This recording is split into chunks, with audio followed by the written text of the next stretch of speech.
اسلام آباد کی طرف مارچ کرنے کا اگر ہم نے آنے کا فیصلہ کیا تو تمہاری گولیاں ختم ہو جائیں گی، ہمارے سینے ختم نہیں ہوں گے۔ شرافت سے رہو گے تو شرافت سے رہیں گے، بدماشی کرو گے تو ہم سے بڑا بدماش کوئی اور نہیں۔ ہمیں دھمکیاں مت بھیجا کرو، پاکستان کے قیام میں بھی تمہارا کوئی کردار نہیں، پاکستان کی بقا میں بھی تمہارا کوئی کردار نہیں۔ ملک ٹوٹا ہے تو تمہاری وجہ سے ٹوٹا ہے۔ السلام علیکم ناظرین کرام، مولانا فضل الرحمان نے حکومت کے در و دیوار ہلا کر رکھ دیے۔ جیسے ہی احتجاج کا اعلان کیا تو پورا پنڈال نعروں سے گونج اٹھا۔ اگر تحریک انصاف بھی مولانا کے اس اقدام میں ساتھ شامل ہو جاتی ہے تو حکومت کو لینے کے دینے پڑ جائیں گے۔ جو حکومت نے دھوکہ کیا ہے فضل الرحمان کے ساتھ اور JUI کے ساتھ، اب مولانا بھی ڈٹ کر اور کھل کر سامنے آ چکے ہیں۔ تحریک انصاف کے متعلق کیا کہا، آپ ویڈیو دیکھیے پھر اس پر بات کرتے ہیں۔ وہ لوگ نہیں ہیں کہ اسلام آباد کی طرف آئیں گے تو تم ہمارا راستہ روک سکو گے۔ تم ہمیں آزما چکے ہو، ہم تمہیں آزما چکے ہیں۔ ہم ایک بات واضح کر دینا چاہتے ہیں کہ ہم تمام دینی مدارس کے مختلف مکاتب فکر کو اعتماد میں رکھنا چاہتے ہیں، اور اگر ہمارے صدر نے اجلاس بلا لیا ہے 16 یا 17 کو ہمارا اجلاس ہوگا، اور اس میں تمام کو اعتماد میں لے کر ہم ایک متفقہ فیصلہ لیں گے انشاءاللہ العزیز۔ اور یہ بتا دوں کہ ہمیں دھمکیاں مت بھیجا کرو، ہمیں دھمکیاں مت بھیجا کرو۔ دھمکیوں سے ہم ڈرتے نہیں، ہم بگڑتے ہیں۔ ہم نے تو ان جیالوں کو قابو رکھا ہوا ہے،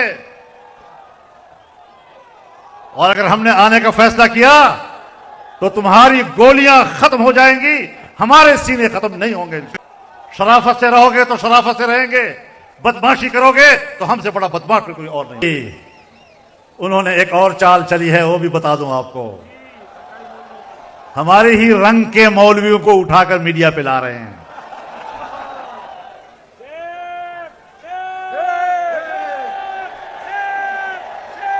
لیکن میں بتانا چاہتا ہوں کہ تم جس طرح علماء کو لڑانے کی کوشش کر رہے ہو، ہم علماء سے نہیں لڑیں گے۔ ان علماء سے ہماری کوئی لڑائی نہیں ہے۔ ہم جانتے ہیں کہ اس کے پیچھے کون کار فرما ہے، اور اب انہوں نے شوشہ چھوڑا ہے کہ صاحب 29 اگست 2019 کو ایک معاہدہ ہوا تھا اور حکومت کے ساتھ وزارت تعلیم کے تحت رجسٹر ہونے کا فیصلہ ہوا تھا۔ تو یہ تمہیں یاد ہے کیا؟ ہمیں یاد نہیں؟ اور جب الیکشن سے پہلے یہ ڈرافٹ تیار ہوا اور اسمبلی میں آیا، اس وقت تم نے یہ شوشہ کیوں نہیں چھوڑا؟ اس وقت تمہیں یہ 2019 کا معاہدہ اس وقت کیوں یاد نہیں آیا؟ اور اب جب اسمبلی اور سینٹ دونوں سے پاس ہو رہا تھا، اس وقت تمہیں یہ معاہدہ کیوں یاد نہیں آیا کہ دینی مدارس میں ہم سرکار کی مداخلت تسلیم کرنے کو تیار نہیں ہے۔ مدارس آزاد ہوں گے، آزاد حیثیت میں اپنا کام کریں گے۔ 2004 اور 2005 میں ہم نے آپ کو بتایا اور آپ کے ڈیمانڈ پر ہم نے آپ کے ساتھ معاملات طے کیے۔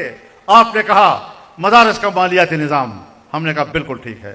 آپ نے کہا مدارس کا تعلیمی نصاب، ہم نے کہا بالکل ٹھیک ہے، آئیں بات کرتے ہیں۔ آپ نے کہا مدارس کا انتظامی ڈھانچہ، ہم نے کہا آئیں ایک دوسرے کو سمجھاتے ہیں۔ ہم ایک دوسرے کو سمجھانے میں کامیاب ہو گئے، معاملات طے ہو گئے۔ دینی مدارس میں میٹرک تک تعلیم دی جائے گی، یہ معاملات طے ہو گئے۔ ان کی صنعت کو ایک مستقل گریجویشن کی حیثیت حاصل ہوگی۔ پھر 2010 میں معاہدہ ہوا اور یہ طے ہوا تھا، اور پھر جو آپ لوگوں نے وزارت تعلیم کے ساتھ بات چیت کی، اور اس وقت آپ کی تنظیمیں بھی نہیں تھی۔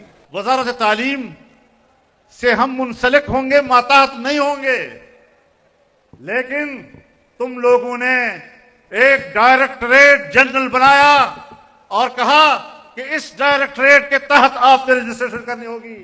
اور جب ڈائریکٹریٹ آپ نے بنایا، اس کا معنی یہ ہے کہ آپ نے دینی مدارس میں مداخلت کے لیے ادارہ بنایا۔ تو دینی مدارس، بتاؤ معاہدے میں کہاں ڈائریکٹریٹ لکھا ہوا ہے؟ بتاؤ معاہدے میں کہاں پر ڈائریکٹریٹ جنرل ریلیجس تعلیم کا لفظ کدھر لکھا ہوا ہے؟ آپ نے بعد میں یہ ڈائریکٹریٹ بنا کر ہمیں میسج دیا کہ مدارس ہمارے ماتحت ہوں گے۔ ہم نے کہا ہم آپ کے ماتحت نہیں ہوں گے۔ معاہدے میں آپ نے لکھا تھا کہ بینک اکاؤنٹس کھولے جائیں گے اور اس میں ہم تعاون کریں گے۔ آپ بتائیں ایک بینک اکاؤنٹ کھلا نہیں، اور ابھی حال ہی میں سنا ہے کہ ایک بینک نے 1000 اکاؤنٹ مدارس کے بند کر دیے ہیں۔ کس معاہدے کی بات کرتے ہو؟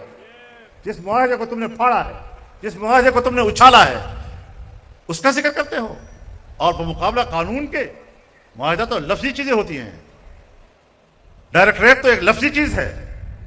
میں بات کرتا ہوں ایکٹ کی اور قانون کی، میں قانون سے وابستہ ہو کر مدارس کو چلانا چاہتا ہوں، اور تم مجھے زبانی معاہدات یاد دلاتے ہو۔ بیوروکریسی اور اسٹیبلشمنٹ کے ہاتھوں آپ جیسے حضرات بے وقوف بن سکتے ہیں، ہم بہت سیانے لوگ ہیں، ہمیں وہ بے وقوف نہیں بنا سکتے انشاءاللہ۔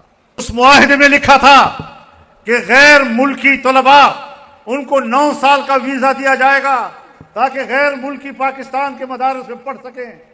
ایک ویزا بتاؤ جو تم نے آج تک غیر ملکی لوگوں کو دیا ہو۔ معاہدے تو ان چیزوں پر مشتمل تھے۔ بیرون ملک طلباء کا ویزا کہاں ہے؟ بینک اکاؤنٹس کا معاہدہ کہاں ہے؟ رجسٹریشن کرانے اور اس کو برقرار رکھنے کا معاہدہ کدھر ہے؟ ڈائریکٹریٹ جنرل کہاں سے آ گیا بیچ میں؟ ہمیں سمجھانے کی کوشش کرتے ہیں، بیڑا گھر کیا تم لوگوں نے۔ ہم قانون کی بات کرتے ہیں، قانون پاس ہو چکا ہے، پہلے بھی قانون پاس ہوا تھا، اب بھی قانون پاس ہوا ہے، اور جب وفاق ایک ایسا قانون پاس کرے کہ جس کا تعلق صوبوں کے اختیارات کے ساتھ بھی ہو، تو وہی قانون صوبوں میں جا کر بھی صوبائی اسمبلیاں پاس کرتی ہے۔ ہم اس پروسیجر کا تو انکار نہیں کر رہے، لیکن دھوکہ کیوں دے رہے ہو لوگوں کو؟ ٹی وی پہ آ کر جھوٹ کیوں بول رہے ہو؟ گمراہ کیوں کر رہے ہو قوم کو؟ ہم پوری طرح اس صورتحال کو سمجھتے ہیں۔ تم کسی فورم پر آ کر ہمارا سامنا تو کرو، پتہ لگ جائے گا تم کیا ہوتے ہو۔ تو میں ان کو واضح پیغام دینا چاہتا ہوں کہ دینی مدارس کے حوالے سے میڈیا کو غلط استعمال مت کرو، اینکروں کو غلط ہدایات مت دو، علماء کرام کو میڈیا میں لا کر آپ ان کو لڑانے کی سازشیں کر رہے ہیں۔ سنو، اب ہمیں کہا گیا کہ آپ یہ ضرور کہیں کہ دینی مدارس 1860 کے ایکٹ کے تحت، سوسائٹیز ایکٹ کے تحت رجسٹر ہوں گی، لیکن اگر کوئی تعلیم کے تحت ان باقی تنظیموں کے ساتھ جو بعد میں بنی ہیں اور وہ بھی خفیہ ایجنسیوں نے بنوائی ہے، اگر اس میں بھی کوئی مدرسہ رجسٹر ہونا چاہے تو آپ اس پر اعتراض نہیں کریں گے؟ میں نے کہا ہم نہیں کریں گے۔ ہم نے تو فراخدلی کا مظاہرہ کیا ہے، ہم نے تو آپ سے کہا تھا کہ ہمیں اس پر بھی اعتراض نہیں ہے۔ اب بھی ایکٹ میں یہی لکھا ہوا ہے کہ مدارس آزاد ہوں گے جہاں سے وہ رجسٹر کرانا چاہیں گے۔ آپ کہتے ہیں ہمارے پاس 18,000 مدارس رجسٹرڈ ہیں۔ ناظرین کرام، آپ نے ویڈیو دیکھی، مدارس کے بل پر ابھی تک دستخط نہیں کیا، آصف زرداری کو بھی کری کری سنا دی مولانا نے، اور احتجاج کی ایک کال کا بھی اندیا دے دیا کہ پورا اسلام آباد جب ہم بند کریں گے تو پوری دنیا دیکھے گی اور حکومت کو بھی لگ پتہ جائے گا۔ تحریک انصاف بھی اگر، جیسے بشرا بی بی نے اس وقت تحریک انصاف کی کمان سنبھالی ہوئی ہے، وہ بھی اگر مولانا کے ساتھ مل کر اس احتجاج میں شریک ہو جاتی ہے تو حکومت کو لینے کے دینے پڑ جائیں گے۔ اس وقت حکومت مکمل طور پر بکھلائی ہوئی ہے اور ان کو سمجھ نہیں آ رہی کہ معاملے کو کس طرح ٹیکل کیا جائے۔